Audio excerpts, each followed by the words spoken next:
Très bon début de journée sur macefia.com, en direct ou en différé, en présentiel, ça fait beaucoup de bien. Très heureux de partager des sourires malgré les masques. On reconnaît les sourires grâce aux yeux également. Donc on est très heureux de vous retrouver pour cette nouvelle édition 2021. Après cette longue pause, voici une nouvelle conférence, la deuxième. On a le plaisir d'accueillir Franck Barrère, responsable des services climatiques de Météo France Rennes. Bonjour, bonjour Franck. Bonjour. Le changement climatique et l'agriculture, tout est lié bien sûr du constat aux solutions. Nous constatons ici et ailleurs bien sûr ce changement climatique et il existe aujourd'hui de nombreux outils pour appréhender ce phénomène. C'est ce que nous allons voir dès maintenant avec Franck Barrère et surtout se prémunir des caprices de la météo. Il devient indispensable donc d'anticiper ces changements dans le secteur de l'agroalimentaire. Il est temps d'agir. Après la réaction, l'action avec Franck Barrère. On est parti donc pour 30 minutes. Bonjour à tous et à toutes. Donc, je vais vous parler du climat et de la météorologie et de tout ce qui va avec. Donc, pour commencer, une diapositive qui va, j'espère, convaincre ceux qui doutent encore de l'impact de l'augmentation des gaz à effet de serre sur le climat. Donc, à gauche, vous avez une simulation qui reproduit le climat et la température du 19e et 20e siècle. Donc à gauche, vous voyez que si on fait une simulation sans augmenter la concentration de gaz à effet de serre dans l'atmosphère, on n'arrive pas, donc c'est les courbes rouges et bleues, on n'arrive pas à reproduire le réchauffement observé qui est en courbe noire. Et à droite, c'est la même simulation, mais faite avec une augmentation des gaz à effet de serre comme celle que la Terre a connue. Et vous voyez que dans ces cas-là, on arrive à bien reproduire le réchauffement. Donc là, normalement, ça montre de façon claire que le réchauffement qu'on observe depuis plusieurs décennies est vraiment lié à l'augmentation des gaz à effet de serre sur l'ensemble du globe. Alors les émissions de CO2, bon, c'est juste pour planter un petit peu le décor. Donc vous voyez qu'il y a des différentes émissions selon les pays. Alors ça dépend de la taille du pays, mais aussi des habitudes de vie. Vous voyez notamment que la croissance en émissions de CO2 depuis les années 80, la plus importante, c'est la Chine, qui est un pays très peuplé avec une croissance économique très importante. Et si on regarde l'Europe, l'Europe a tendance à diminuer très lentement ses émissions de gaz à effet de serre depuis une vingtaine d'années. Mais cette diminution est très lente. Et globalement, à droite, vous avez les contributions des différents, les plus gros contributeurs. Donc c'est la combustion du charbon. Vous voyez que le charbon, le coal, en marron, ça a augmenté très nettement depuis une vingtaine d'années. Ça commence à peine à descendre, mais c'est vraiment très émetteur en termes de gaz à effet de serre. Oil, le pétrole également en croissance très forte. Les gaz. Et puis tout le reste qui a une contribution qui n'est pas négligeable. Donc une augmentation très importante depuis les années 60 de tous ces contributeurs. Donc combustion d'énergie fossile, c'est ça le principal contributeur. Et puis bon, j'ai pas trop le temps de m'étendre sur ce qui est en bas. Donc c'est les contributions sur l'Europe. Donc vous avez les différentes contributions, les transports, l'industrie de l'énergie, le résidentiel tertiaire. Et l'agriculture est également un secteur qui émet beaucoup de gaz à effet de serre, donc il est aussi dans la comptabilité. Tout ça, c'est comptabilisé au niveau mondial, au niveau européen, au niveau français, donc par différents organismes qui tiennent une comptabilité très fine de toutes ces émissions. Alors comment on fait pour modéliser le climat du futur? Bon, le climat du passé, on le connaît bien parce qu'on a la chance d'avoir des séries de mesures de température et de précipitation depuis plus de 100 ans, donc on arrive à bien voir l'évolution passée. Et pour le futur, on va utiliser de la modélisation. Alors, je commence à l'étape 1. Vous voyez que c'est des systèmes qui tournent à l'échelle globale, mondiale.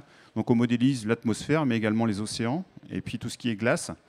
Donc, c'est ce qu'on appelle le système Terre-atmosphère. On utilise des équations de la physique, parce que l'atmosphère, c'est un fluide qui réagit aux équations physiques, qui est défini par ces équations physiques. Donc, elles sont connues depuis très longtemps. Donc, tout ça, c'est des calculs très massifs qui se font en mailles. C'est donc l'étape 3, vous voyez qu'on découpe la Terre et l'atmosphère en petits carrés, et puis on fait des calculs sur tous ces petits carrés, avec évidemment des systèmes informatiques très gourmands en temps de calcul, mais on a maintenant les moyens de le faire. Donc ça, c'est l'étape 4. L'étape 5, il faut stocker toutes les données qu'on a pu générer dans des énormes bases de données internationales, puisque chaque pays contribue, fait ses modélisations, et toutes les modélisations sont ensuite mises en commun dans des serveurs internationaux. Donc ça permet aux chercheurs d'utiliser non seulement des simulations françaises, européennes, mais également américaines. Et puis à la fin, on va simuler le climat. En fait, d'abord, on simule la météo, c'est-à-dire on va simuler la météorologie tous les jours pendant 100 ans. Et ensuite, on fait des moyennes sur 30 ans pour définir le climat et surtout pour pour évaluer l'évolution future du climat. Donc tout ça, c'est des systèmes très complexes avec des expériences internationales de modélisation qui sont faites tous les 5 à 10 ans. Et encore une fois, j'insiste sur le côté contribution internationale, puisque tous les chercheurs de tous les pays ont accès aux simulations de leurs collègues dans d'autres continents. Alors tout ça, c'est aussi défini par des scénarios socio-économiques. Alors évidemment, ce n'est pas les climatologues qui font ce travail, mais au niveau international, il y a eu des conférences, des coopérations qui ont permis de définir, donc au niveau du GIEC, des différents scénarios d'émissions de gaz à effet de serre. Puisqu'on a vu tout à l'heure que l'élévation de température est liée essentiellement à l'augmentation de gaz à effet de serre. On connaît l'évolution du gaz à effet de serre dans les dernières décennies au niveau mondial, puisque c'est observé, c'est mesuré. Mais ce qu'on ne connaît pas, c'est quelle va être l'évolution des émissions de gaz à effet de serre dans le futur. Donc on a établi plusieurs scénarios. Alors il y a le premier scénario RCP 8.5 qu'on appelle le scénario du laisser-faire.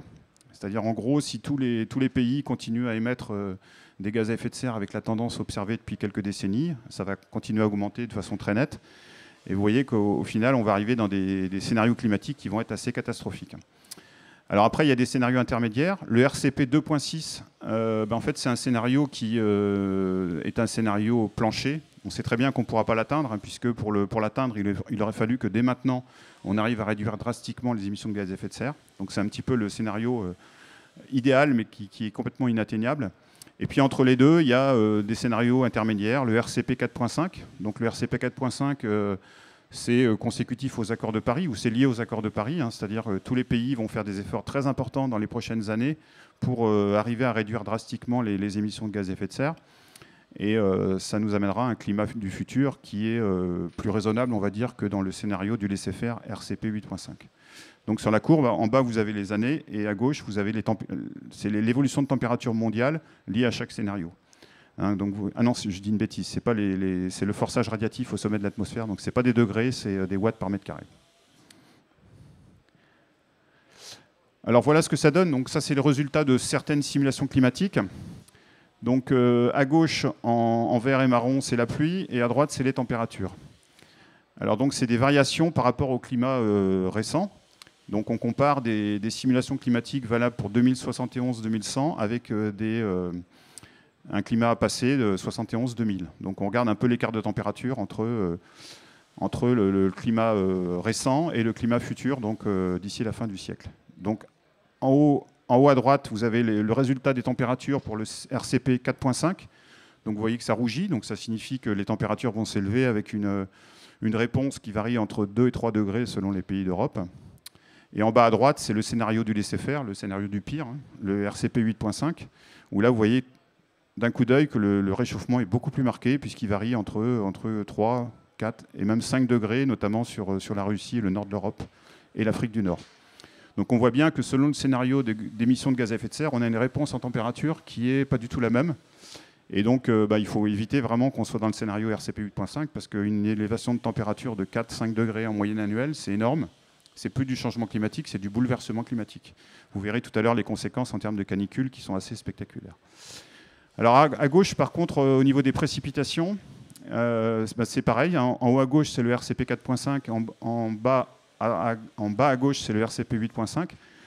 Donc vous voyez qu'à l'œil nu, on voit des petites différences, mais elles sont moins marquées que pour les températures. Donc au niveau des précipitations, c'est un vrai sujet, parce qu'on a des réponses, des modèles de climat qui sont très très variables d'un modèle à l'autre, d'une région à l'autre.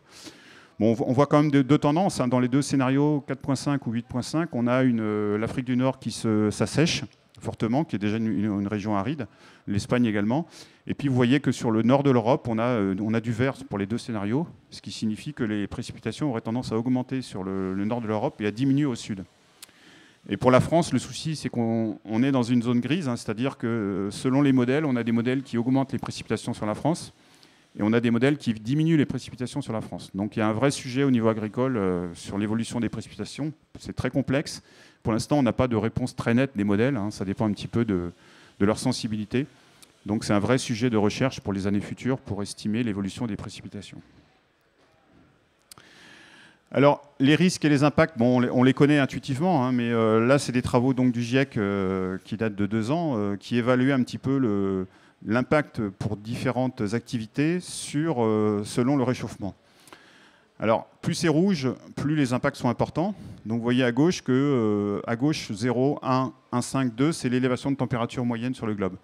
Vous voyez que les organismes qui sont les plus sensibles, c'est les coraux des mers chaudes, hein, qui sont déjà en souffrance. Et avec une élévation de température de 1 degré, on passe dans le rouge, c'est-à-dire que les coraux seront très très impactés. Ils le sont déjà, mais ils le seront encore plus.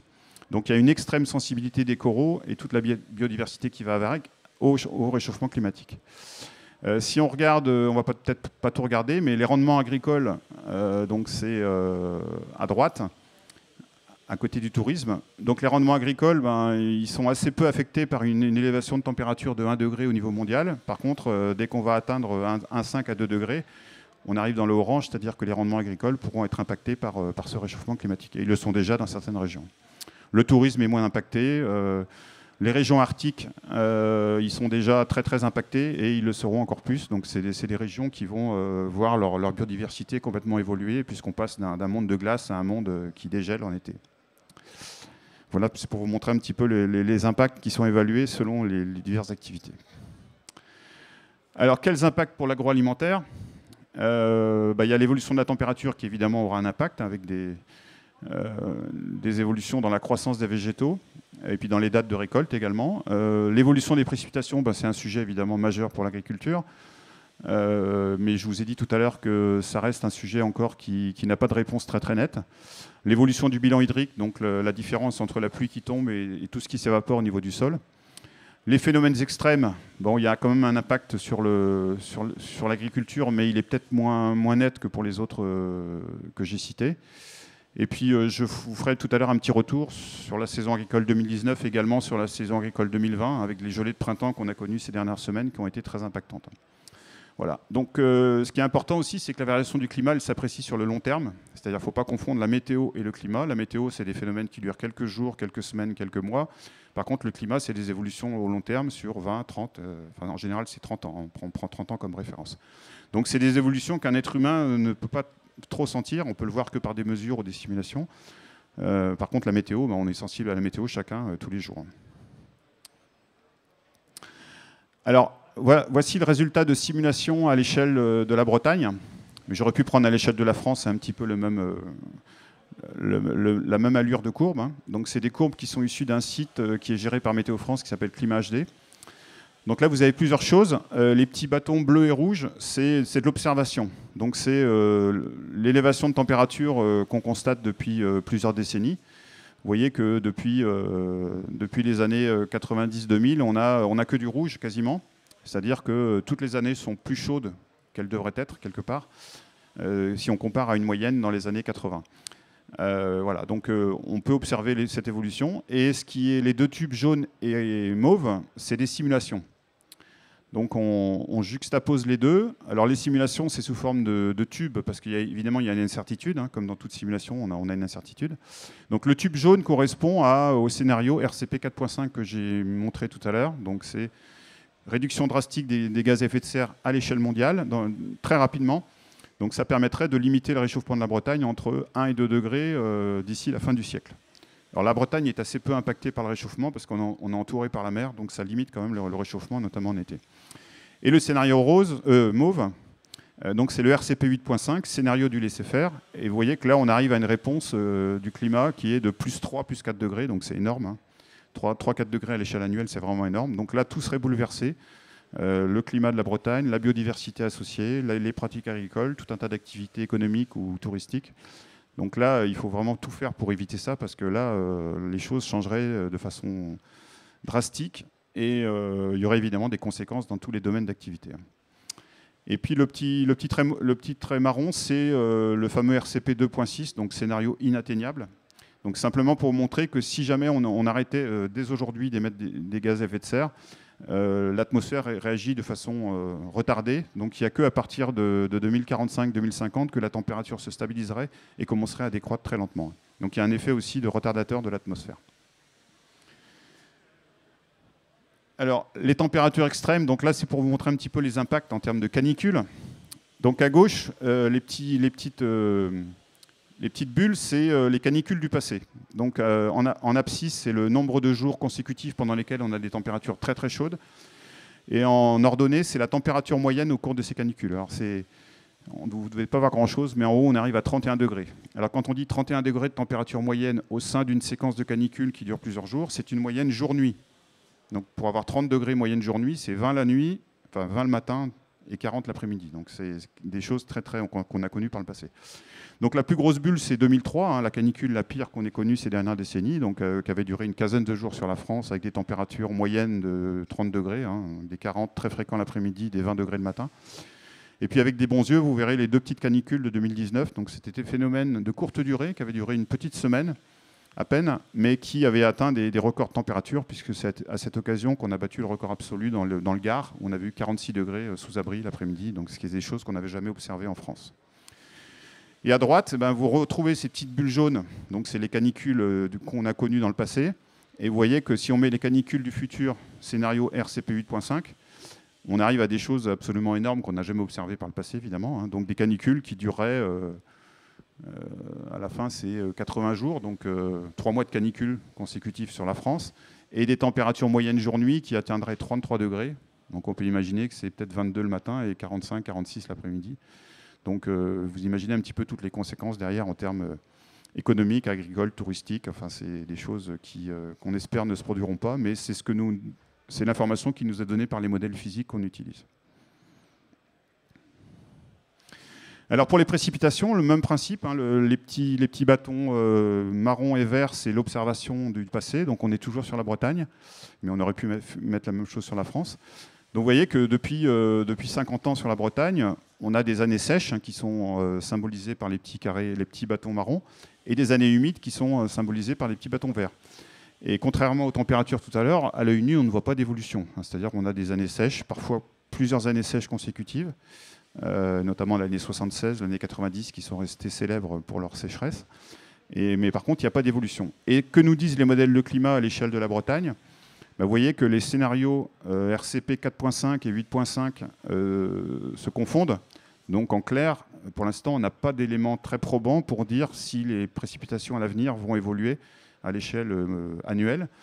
À l'échelle saisonnière, il y a quelques petits signaux qui apparaissent, notamment une élévation des précipitations en hiver et une petite baisse en été, mais ce n'est pas encore très, très net comme signal. Et les modèles de climat sont très, très divergents sur le sujet à l'échelle de la France. Donc, on est des scientifiques très prudents, on reste très prudents quant à l'interprétation de ce genre de courbe. Alors, ceci dit, qui dit élévation très forte des températures, notamment en été, et éventuellement des précipitations qui resteraient à peu près constantes par rapport à ce qu'on a connu par le passé, dit des problèmes de bilan hydrique, hein, puisque même si les pluies n'évoluent pas, la simple hausse des températures va faire qu'on aura une évapotranspiration beaucoup plus forte, des séquences de sécheresse très importantes. Donc là, je vais prendre 2 minutes pour vous expliquer ce graphique. Donc, la courbe orange, c'est l'évolution du bilan hydrique moyen entre le mois de janvier et le mois de décembre. Donc, évidemment, le bilan hydrique est très humide en hiver. Il descend progressivement au printemps et puis il atteint un minimum, donc là je suis sur la courbe orange, au mois d'août. Et ensuite, il remonte avec les pluies d'automne et d'hiver. Ce qui est en bleu, c'est les records du passé, au jour le jour. Donc vous voyez qu'il y a des années où on a eu, même en été, on a eu des humidités assez importantes par rapport à la moyenne qui est en orange. Et ce qui est en marron, c'est les records secs du passé. Donc là-dessus, si on avait mis les dates, on retrouverait le mois de juin 76 qui était très sec, le mois de septembre 89 qui était très, très sec aussi. Et ce qui est en mauve, c'est l'évolution du bilan hydrique moyen dans le futur. Selon le scénario, là on doit être dans le... C'est un vieux scénario mais qui ressemble au 8.5. Alors ce qu'on voit clairement, c'est que les records du passé deviendront la norme du futur. C'est-à-dire concrètement, le mois de juin 1976 qui était très très sec, et le mois de mai également, ça deviendra quelque chose d'habituel dans le futur. Ça sera une moyenne, alors que dans le passé, c'était une année record. Donc ça, au niveau agricole, évidemment, ça peut avoir des impacts très très importants. Alors un petit mot rapide sur les événements extrêmes. Donc là, on entend souvent des communications un peu abusives sur le changement climatique, hein. Dès qu'il y a une tempête, les médias s'emparent du sujet et disent « Oh là là, il y a de plus en plus de tempêtes ». C'est pas vrai. C'est pas vrai, on le prouve sur ce graphique. Donc ce graphique, il indique un peu les tempêtes du passé, les tempêtes célèbres. Alors on retrouve en tête de classement Lothar, Martin, les tempêtes de décembre 1999, qui étaient des événements vraiment très très marquants. Mais des tempêtes par le passé, on en a beaucoup connu. On a eu l'ouragan de 1987 en Bretagne. Donc là, c'est un graphique qui indique le pourcentage de la surface nationale qui a été touchée par chaque tempête. Et plus c'est foncé, le rouge, c'est des rafales supérieures à 160 km/h, donc c'est des choses très, très, très, très marquantes. Et le petit graphique en bas à droite, on a mis les tempêtes par décennie. Donc en bleu, c'est les tempêtes de la décennie 80-90.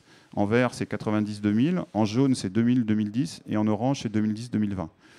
Donc on voit très bien qu'on n'a pas d'évolution, on n'a pas plus de tempêtes qu'avant. On n'a pas de tempêtes plus fortes qu'avant, en moyenne, hein, puisque c'est des événements très rares.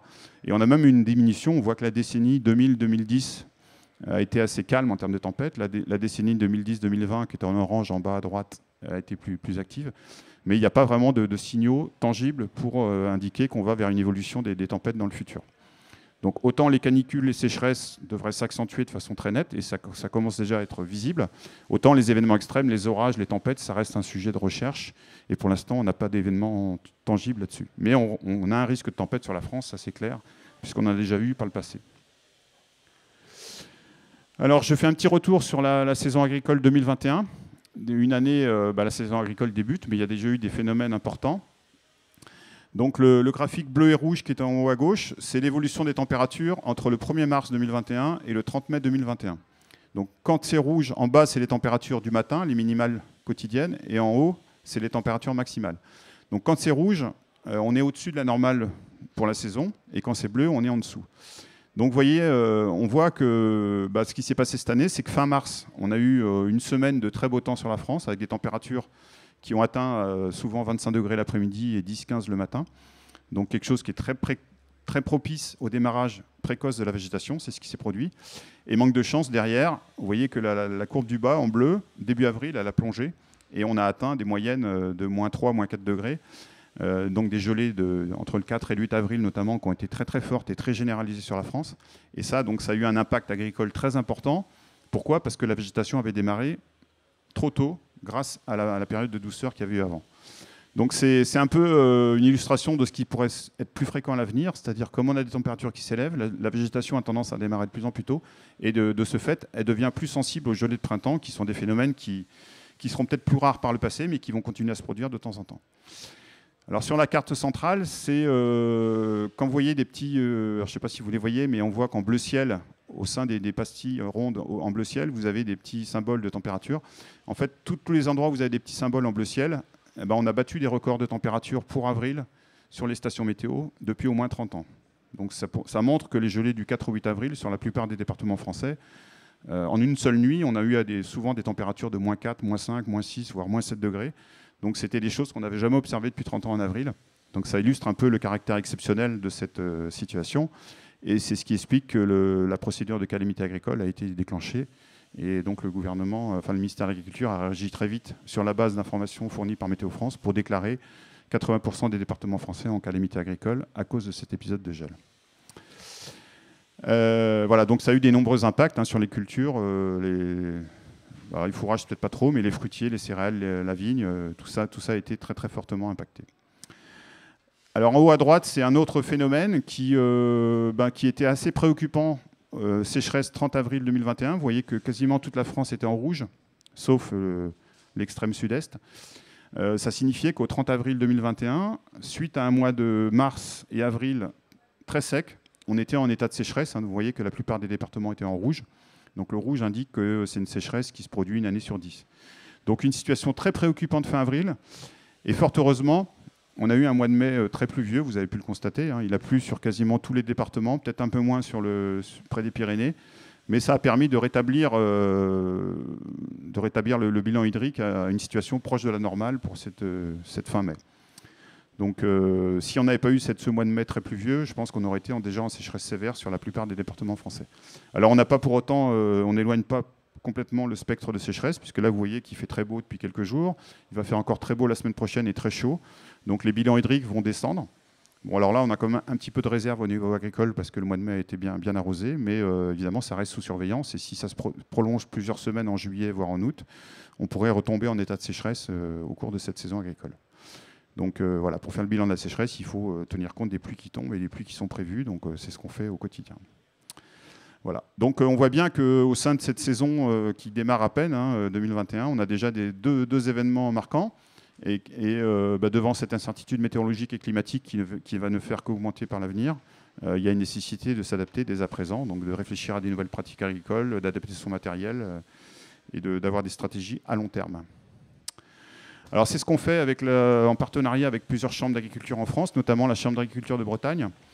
Donc en fait, on met en parallèle des indicateurs météorologiques, donc qui sont calculés à partir de données qu'on a dans nos bases de données, des températures, des précipitations, et on met ça en parallèle avec des indicateurs agricoles. Donc là, vous avez à droite, c'est la date de récolte du maïs en silage. Donc vous voyez que c'est quelque chose qui est observé depuis plusieurs décennies. Vous voyez que la courbe bleue au début descend, ça signifie que, comme c'est des jours calendaires, ça signifie que la date de récolte du maïs, elle est de plus en plus précoce. On a gagné peut-être 20 jours par rapport à il y a 30 ans. Et les courbes bleues qui poursuivent la première courbe bleu ciel, c'est les simulations, ça utilise les simulations climatiques du futur. Donc en utilisant ce qu'il y a dans les modèles de climat en termes de température, on arrive à montrer que la date de récolte du maïs en silage, elle va continuer à devenir de plus en plus précoce. Et en fin de siècle, on arrive au jour, j'arrive pas trop à lire, mais c'est 215. Donc en gros, on gagne plus d'un mois par rapport à ce qu'on connaissait il y a quelques années. Et à gauche c'est un graphique qui a été produit par l'INRA près d'Angers. Donc c'est la date de floraison de la pomme Golden Delicious. Donc c'est un peu pareil. Vous voyez qu'au début, la date de floraison, c'était le 120e jour de l'année, donc dans les années 60. Et là, en 2013, on avait gagné une bonne dizaine, voire quinzaine de jours par rapport à la date en 1963. Donc des floraisons de plus en plus précoces, ce qui sous-entend aussi une sensibilité au gel de printemps de plus en plus importante. Évidemment, bon, là, la courbe s'arrête en 2013, mais si on l'avait prolongée, on verrait que la date de floraison devient de plus en plus précoce. Voilà, donc j'arrive à la conclusion. Qu'est-ce qu'on peut noter? Que le climat a déjà changé. Il changera encore. Ici, comme partout dans le monde. Donc, dans le domaine agricole, évidemment, il y a ce qui se passe au niveau de la Bretagne, de la France, mais également ce qui se passe au niveau mondial, puisqu'il y a maintenant, avec l'économie mondialisée, il y a des transferts d'aliments au niveau mondial. Donc, ce qui se passe au Brésil, ça a un impact sur l'agroalimentaire français. C'est juste un exemple. Donc, il y a vraiment une nécessité de s'adapter dès à présent avec ce qu'on appelle des stratégies sans regret, c'est-à-dire toute action pour se prémunir contre le climat futur aura déjà un bénéfice à court terme, puisque ça va se permettre de se prémunir contre les sécheresses qui vont arriver dans les prochaines années. Même si dans les prochaines années, elles ne sont pas plus fréquentes qu'il y a 10 ou 20 ans, toute action qui sera faite pour lutter contre la sécheresse, économiser l'eau, avoir des nouvelles pratiques agricoles, sera un bénéfice à court terme. Et à long terme, encore plus important. Donc il y a des impacts déjà sensibles sur certaines pratiques agricoles, mais ça, vous devez le savoir.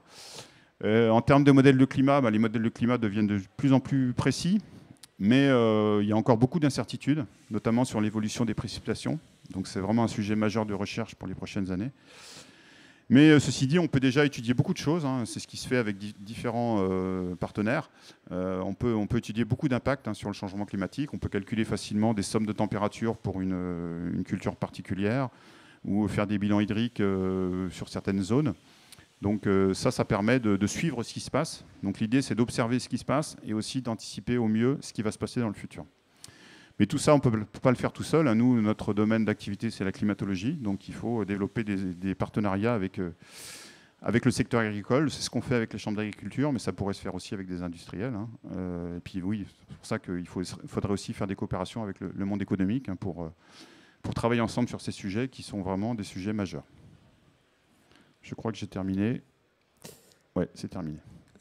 Franck Barrère, responsable des services climatiques Météo France Rennes. Franck, est-ce qu'on a quand même des motifs d'espérer? Oui, on en a des motifs d'espérer. La bonne nouvelle récente, c'est le retour des États-Unis dans les accords de Paris.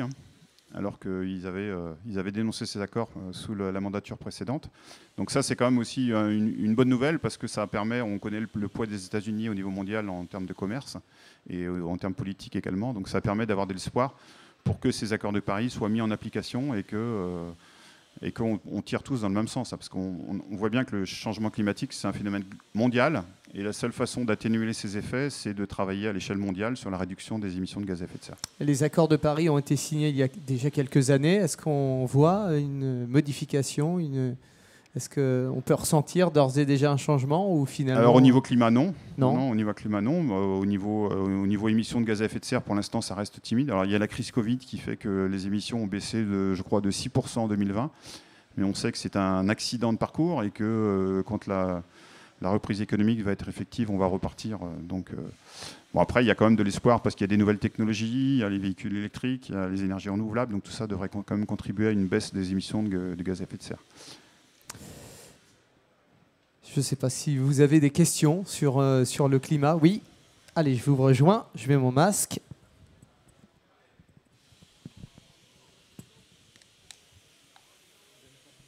Très bien, merci beaucoup. Est-ce que vous avez des éléments de scénario sur les conséquences sur l'élevage et sur la transformation agroalimentaire, en particulier les conséquences sur la consommation énergétique liées au maintien de la chaîne du froid, par exemple ? Alors bon, je ne suis pas un spécialiste des questions agricoles, mais de par les discussions que j'ai eues avec la Chambre d'agriculture de Bretagne, au niveau de l'élevage, on pense tout de suite à la sensibilité à la chaleur. Parce que les élevages actuels sont conçus pour résister à des chaleurs extrêmes, comme on anticipe pour l'avenir. Alors même si la Bretagne, encore une fois, ne sera pas la terre la plus touchée par les canicules, on aura des canicules en Bretagne plus fréquentes à l'avenir. On a eu 40 degrés il y a 2 ans à Rennes, donc au niveau des élevages qui se font en intérieur, il y a vraiment une réflexion importante à avoir sur la ventilation des bâtiments. Et alors après, vous me parliez de la chaîne de froid, c'est ça ? La chaîne de froid, il faudra de plus en plus de froid pour lutter contre cette chaleur. Donc là aussi, il y a des choses, je pense, à mettre en place. D'autres questions ?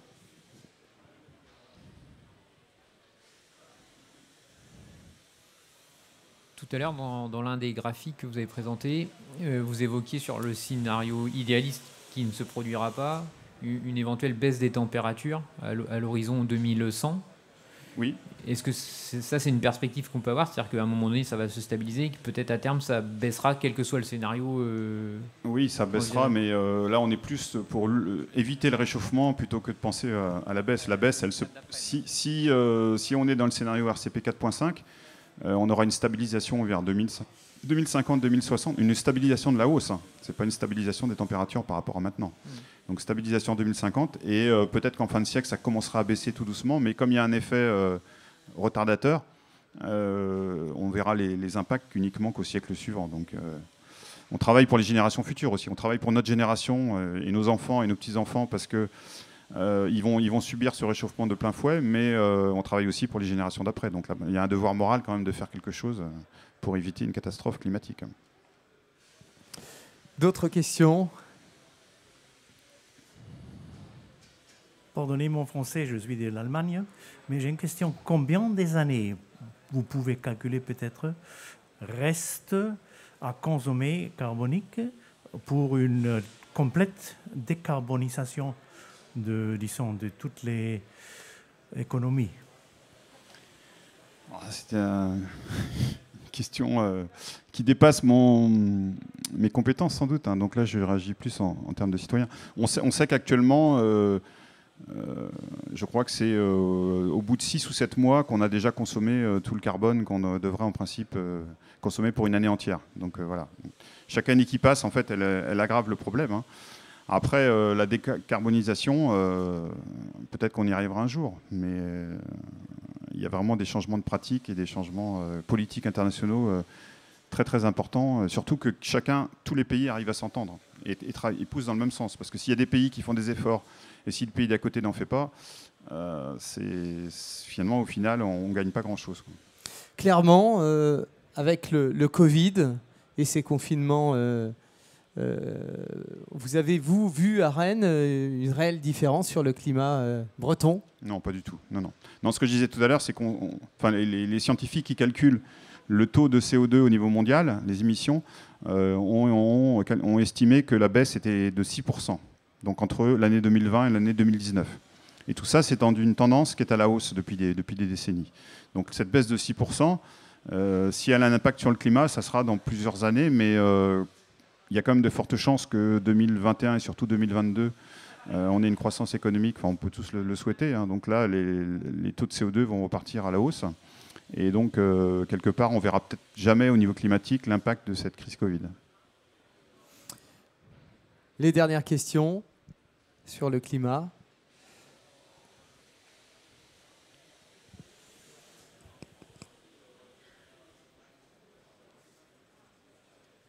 Je reviens sur le point qui concernait la date de récolte du maïs en silage. Vous dites donc en fait la date de récolte est déjà avancée par rapport à ce qu'on a connu il y a 30 ans et il sera encore plus dans 30 ans. Mais c'est bien, on parle bien de la date de récolte, c'est-à-dire que ce n'est pas le temps de culture du maïs qui est raccourci, c'est la date de récolte qui sera plus tôt dans l'année en fait. Oui, alors la date de récolte, elle dépend aussi de la date de semis. Donc si vous décalez le semis, vous décalez aussi la récolte à climat constant. Oui, mais donc du coup on disait 245 jours, la fin c'était 245 jours. Ça nécessitera d'avoir, du coup, semé le maïs 60 jours plus tôt que ce qu'on faisait il y a 30 ans. Non, parce que avec mes petites connaissances agronomiques, normalement, la date de récolte, elle est liée à des sommes de température. D'accord. Donc, et les sommes de température, s'il fait 1 ou 2 degrés plus chaud tous les jours sur une saison agricole, ces sommes, les 1500 degrés jour, on les atteindra, au lieu de les atteindre en 4 mois, on les atteindra en 3 mois. Quoi. On raccourcit bien le temps de culture. On raccourcit le temps de culture, tout à fait.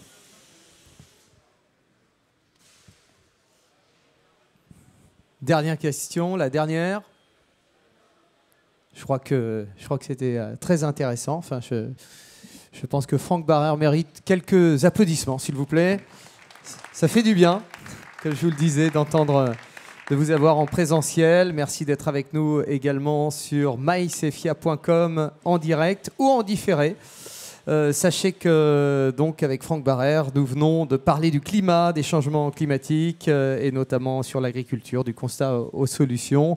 Nous aurons le plaisir, juste avant que vous vous leviez, sachez que dans quelques instants, nous aurons le plaisir de parler, les conséquences du Covid-19 sur les tendances alimentaires et les comportements de la consommation. Donc, nous allons voir cela dans quelques instants. On se retrouve dans un petit quart d'heure. Maintenant, merci à Franck Barrère, merci à vous et à tout de suite. Merci.